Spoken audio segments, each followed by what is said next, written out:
One of the things I loved about your book, I was saying this to you in the pre-chat, is how you talked about overactive brain function, underactive brain function, and then absent, there's areas of the brain or, functionality that's absent.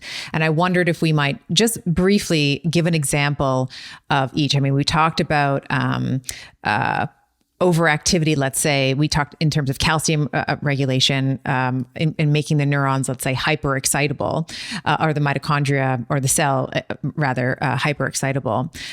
Could you talk to us a little bit about what might be some symptomatic displays, behavioral displays of an overactive brain? What would be some clinical disorders and or behaviors that we might see? So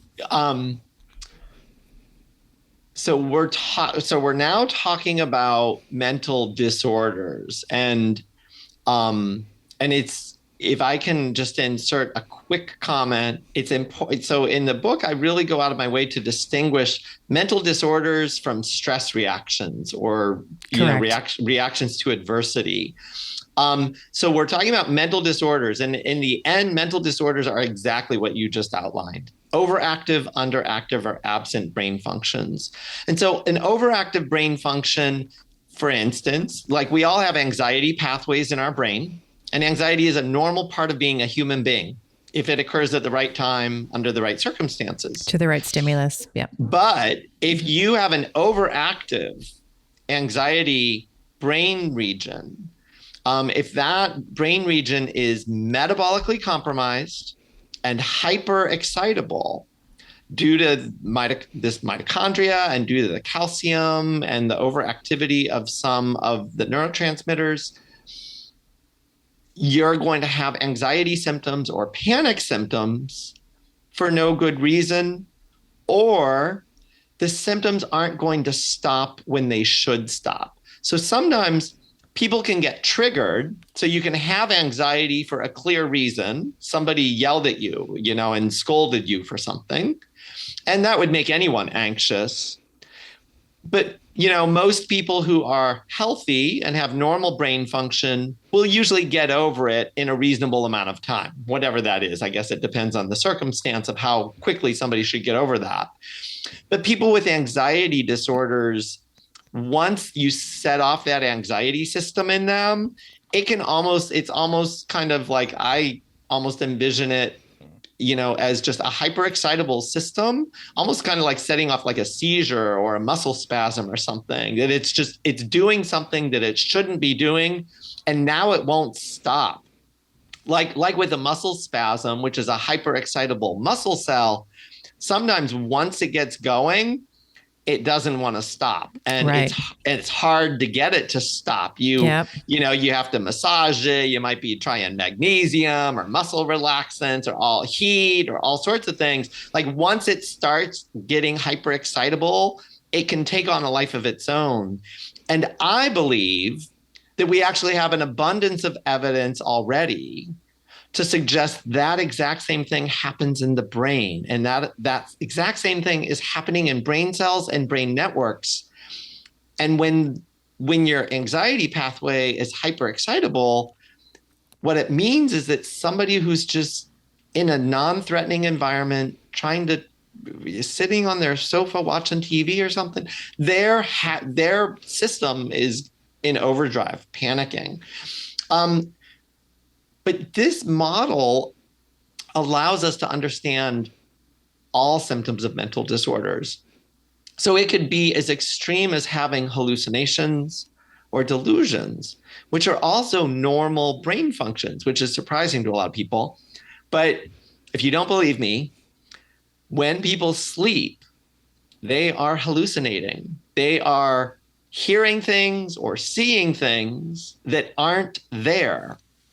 And we all know it. Like when we're in the middle of that dream, it seems real. It seems like it's really happening. And most people aren't capable of lucid dreaming. So most of us don't know that it's a dream. It feels real. And if that same process happens to somebody during the day, out of the blue, for no good reason, we would end up diagnosing that person as having schizophrenia or bipolar disorder or some other disorder. And we would say that they are hallucinating or delusional and that that's not normal. But in fact, it is a normal part of all of our brains. It's hardwired into all of our brains because we all have those experiences. But in people with mental illness, those experiences are hyperexcitable. They are happening at the wrong time or in the wrong way. And the inhibition that would normally sort of bring it back down to normal is also probably lacking as well. Absolutely. And we actually have a lot of evidence that those inhibitory neurons, they're, for any of you nerds like me, there's lots of nerds that are listening. So that's why we're going here. Yeah. They're called cortical interneurons. And they secrete a neurotransmitter called GABA, which is inhibitory.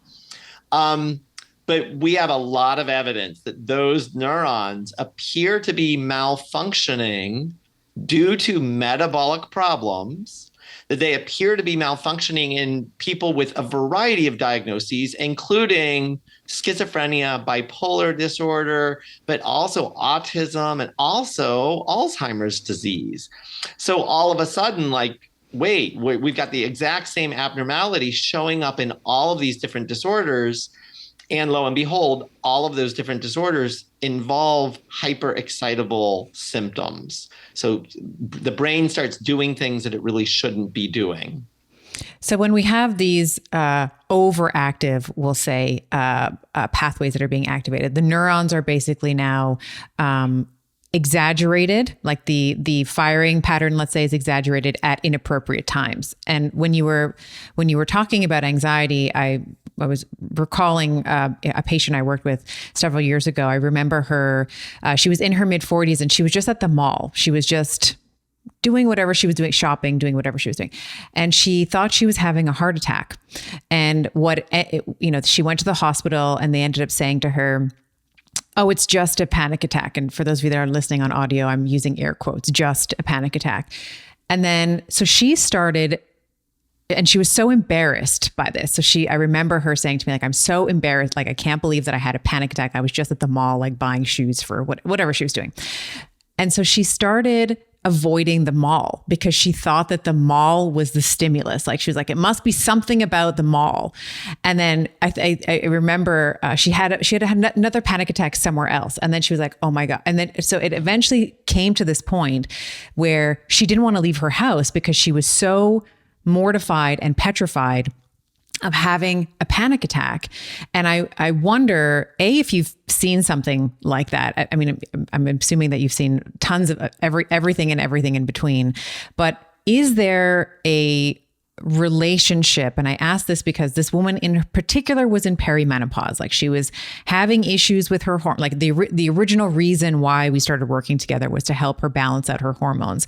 And of course, one of the hallmarks of perimenopause for some women, unfortunately, is this like almost like cataclysmic, very oscillations in estrogen, testosterone, progesterone. And I wondered if you have seen that and wanted to comment on that. If that's something that you see a lot with females in perimenopause, is that an extreme example? Like, what are your thoughts on that?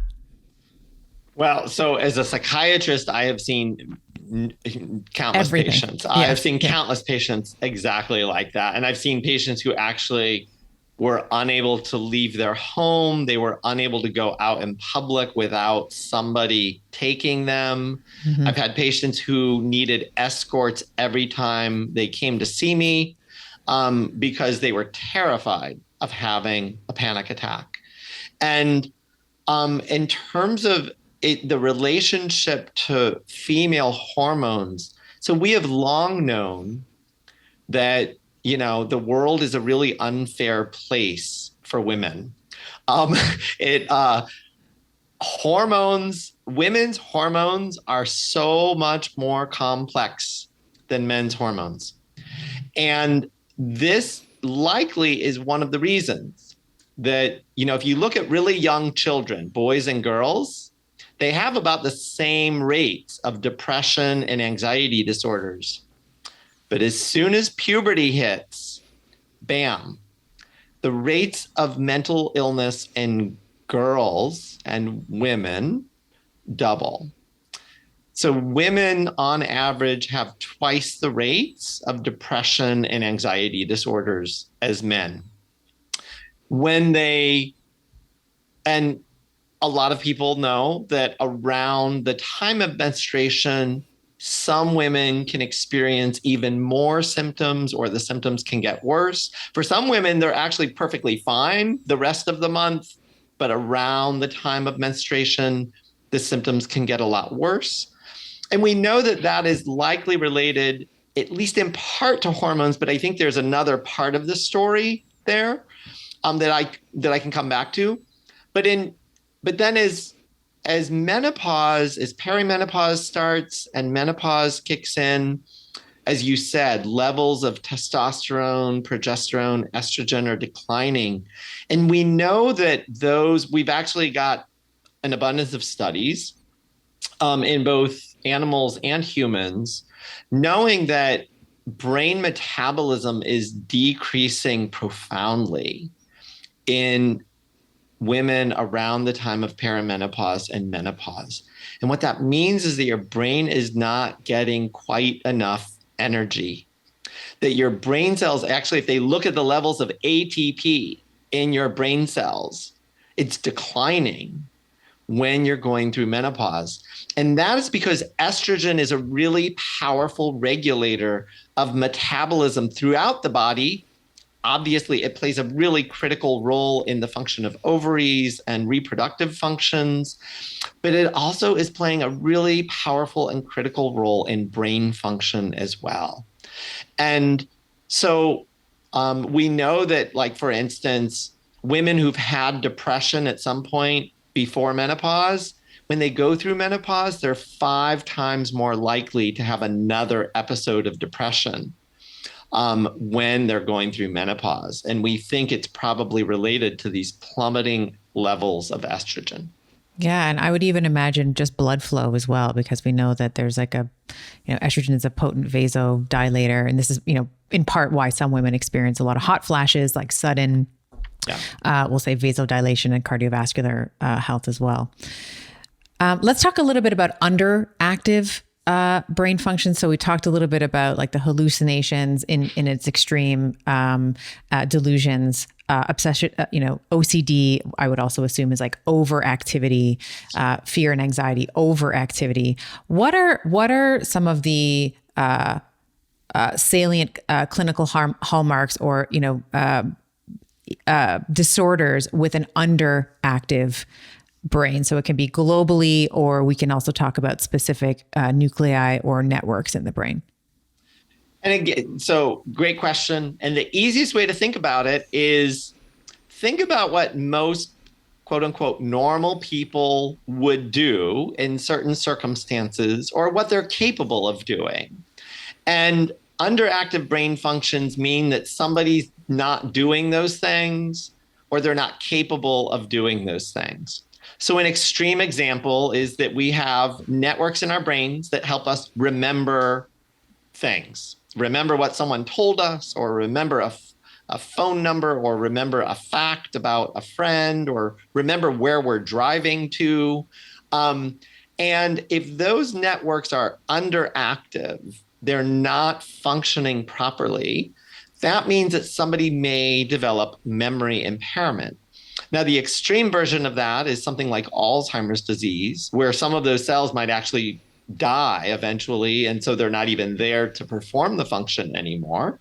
And so that would actually be an absent brain function. But prior to that, the cells are still there, but they're just not functioning properly. And we know that a big part of that is related to those cells don't have enough ATP. They're not using glucose in the same way to produce ATP. And so those cells are underactive. There are other cases of underactive cells. So motivation or concentration is an obvious one. So most of us should be able to motivate ourselves to go to work or go to school or do whatever we're supposed to do in our lives. And if those brain regions are underactive, it means that somebody will have impairment in their ability to motivate themselves or even their ability to concentrate. And we apply different diagnostic labels to those symptoms, like motivation, concentration. They're different things.